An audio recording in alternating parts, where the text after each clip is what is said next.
नमस्कार साथियों, NMF news देख रहे हैं आप। आपके साथ मैं हूं अनुपम प्रसून। आज बहुत गंभीर विषय पर आपसे चर्चा करने के लिए आए हैं और आपके लिए कुछ तस्वीरें लेकर आए हैं।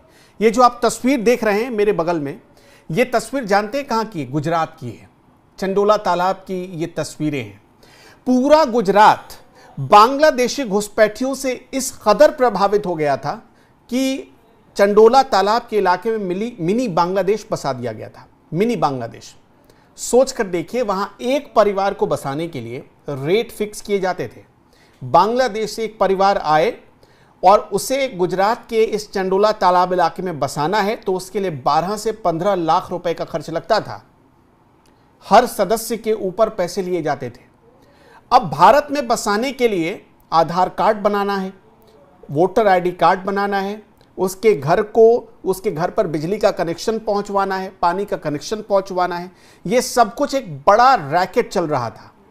और पता चला, जब गुजरात की पुलिस जांच कर रही थी तो पता चला कि इसी मिनी बांग्लादेश में यानी चंडोला तालाब के इलाके में अल कायदा से जुड़े 5 बांग्लादेशी आतंकी रह रहे थे।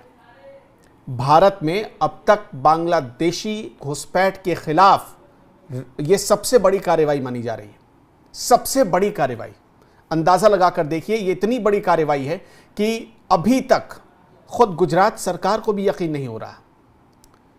आपको पहले ये तस्वीरें दिखाते और इस तस्वीर के बारे में आपको कुछ जानकारी देते हैं ताकि आपको चीजें समझ में आ सके। जानते हैं, इस अतिक्रमण को हटाने के लिए करीब 8000 बांग्लादेशी घुसपैठिए यहां पर रह रहे थे। परिवार, 8000 बांग्लादेशी घुसपैठियों के परिवार इस इलाके में रह रहे थे।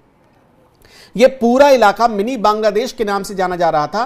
यह चंडोला झील है, उसके आसपास के इलाके को मिनी बांग्लादेश कहा जा रहा था। यहां से मतलब इतनी छोटी छोटी पतली गलियां बनाई गई थी जहां से आप बाइक लेकर भी गुजर नहीं सकते थे। पुलिस जाए तो वो निकल नहीं पाए, इतनी छोटी गलियां थी। यहां इस पूरे मोहल्ले को बसाने वाला एक शख्स था जिसका नाम है लल्ला बिहारी। पुलिस ने जांच की तो पता चला यह लल्ला बिहारी अजमेर का रहने वाला है। पैसे लेकर बांग्लादेशियों को यहां बसाता था, उनकी पूरी कॉलोनी बना दी थी इसने। लल्ला बिहारी यहां शेड वाले छोटे कमरे, छोटी दुकानें, गोदाम बनवाता था, फिर उन्हें किराए पर देता था। बांग्लादेशियों के लिए छोटे मोटे काम धंधे का इलाज करता था। 10 से 12 लाख रुपए, 15 लाख रुपए तक का पैकेज था, वो लेता था एक परिवार को बसाने के लिए, जिसमें 4 से 6 सदस्य हैं। अगर 6 सदस्य हैं तो 15 लाख रुपए, 4 सदस्य हैं तो 12 लाख रुपए, ऐसे लिए जाते थे। एक जो बड़ी जानकारी सामने आई कि 18,000 वर्ग फुट में पूरा इलाका फैला हुआ था। यह अहमदाबाद के चंडोला तालाब का इलाका।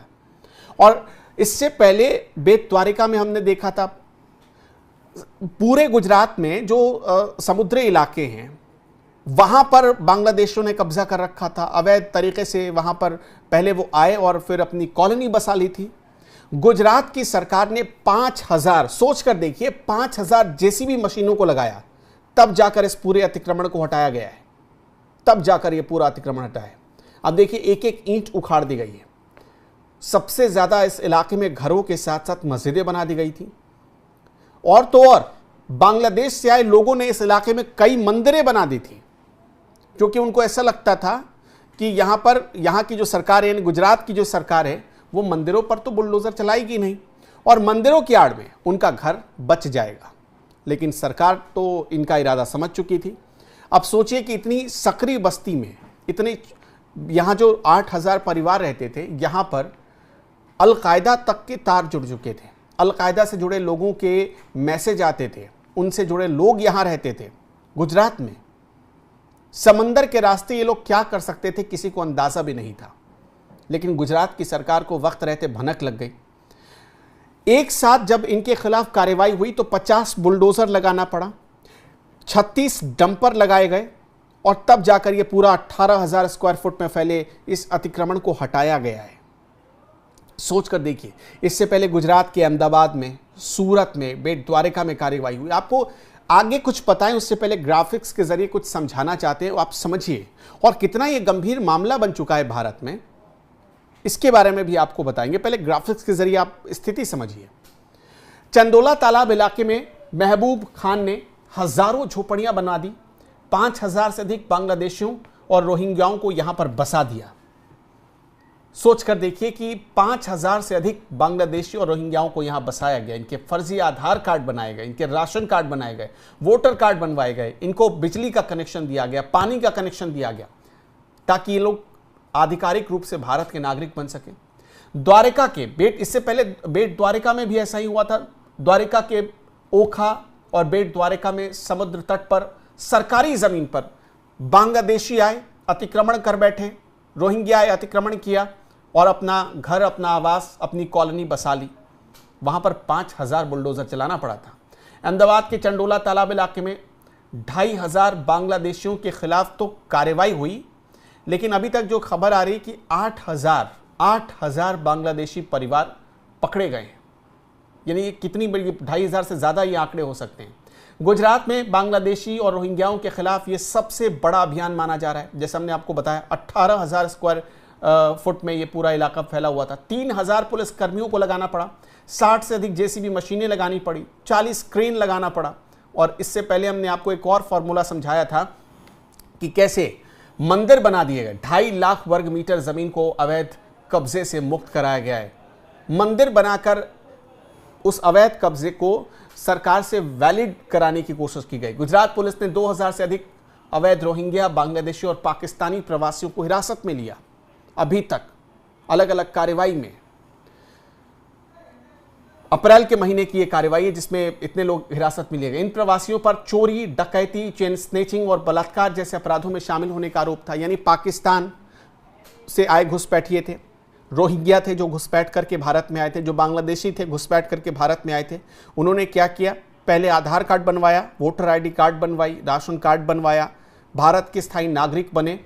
पता जैसे ही उनको मिल गया, उनको भारतीय नागरिकता जैसे ही मिल गई, नागरिकता की पहचान मिल गई, वैसे ही उन्होंने अपना धंधा शुरू कर दिया। धंधा क्या, चेन स्नेचिंग करना, लूटपाट करना, लोगों को मारना पीटना, दुकानें लूट लेना, दिन दहाड़े बाइक से छिनतई करना, इस तरह के लोगों के मोबाइल छीन लेना, इस तरह की घटनाओं में इनके नाम सामने आने लगे। सरकार की चिंता बढ़ गई। जब ऐसे मामलों की जांच होने लगी तो पता चला ये तो बहुत बड़ा नेटवर्क है। अभी तक अप्रैल और मई को अगर मिला देंगे आप तो 10,000 से ज़्यादा ऐसे लोगों पर जो घुसपैठ करके भारत में आए थे, पाकिस्तानी, रोहिंग्या और बांग्लादेशी, ऐसे लोगों के खिलाफ कार्रवाई हुई है। आपको एक आंकड़ा बताते हैं, 2024 में बांग्लादेश में हिंदुओं के खिलाफ अत्याचार हुआ, तब एक बहुत बड़ा सवाल उठा बांग्लादेशी घुसपैठ का भारत में। आंकड़ा आया कि 2 करोड़ के आसपास ऐसे लोग हैं बांग्लादेश के जो अवैध तरीके से भारत में घुसपैठ कर गए और भारत के नागरिक बन गए। बहुत गंभीर चिंता वाली बात थी ये सरकार के लिए। अभी तक अलग अलग हिस्सों में जो आप देख रहे हैं, ये जो पूरा मलबा में बदल दिया गया, ये पूरी कॉलोनी होती थी। अगर सरकार एक्शन नहीं लेती तो शायद पूरी डेमोग्राफी बदल जाती। आप अक्सर सुनते होंगे ये जो बड़े बड़े पर्यटन स्थल हैं, जो तीर्थ स्थल हैं, वहाँ पर बांग्लादेशी घुसपैठ करके अपना पूरा मार्केट बना रहे हैं। वो जाते हैं वहाँ, फलों और सब्जियों की दुकान लगाते हैं, धीरे धीरे वो वहाँ पर कब्जा करते हैं और वहाँ के लोकल दुकानदारों को हटा देते हैं अपना यूनियन बनाकर। ये सब कुछ हो रहा है। कुछ बड़ी कार्रवाई के बारे में आपको बता देते हैं। ये जो कार्रवाई हुई है चंडोला तालाब इलाके में, चंडोला झील इलाके में, गुजरात में, ये अब तक की बांग्लादेशियों के खिलाफ हुई सबसे बड़ी कार्रवाई मानी जा रही है। इसके अलावा मई 2025 में उत्तर प्रदेश में ऐसी कार्रवाई हुई थी जिसमें ईंट भट्ठों में पता चला कि 100 से ज़्यादा बांग्लादेशी नागरिक काम कर रहे थे, अवैध तरीके से आकर रह रहे थे। उन्हें पकड़ा गया। 22 बच्चे इनमें शामिल थे। ये बच्चों को आगे कर देते, महिलाओं को आगे कर देते हैं। कई तो ऐसे लोग थे जिन्होंने भारत की नागरिकता नहीं ली थी, कोई उनके पास सर्टिफिकेट नहीं था, कोई आधार कार्ड नहीं था, कोई वोटर आईडी कार्ड नहीं था। 15-15 सालों से उत्तर प्रदेश में छिप कर रह रहे थे। योगी आदित्यनाथ सरकार को पता चला तो कार्रवाई शुरू हुई।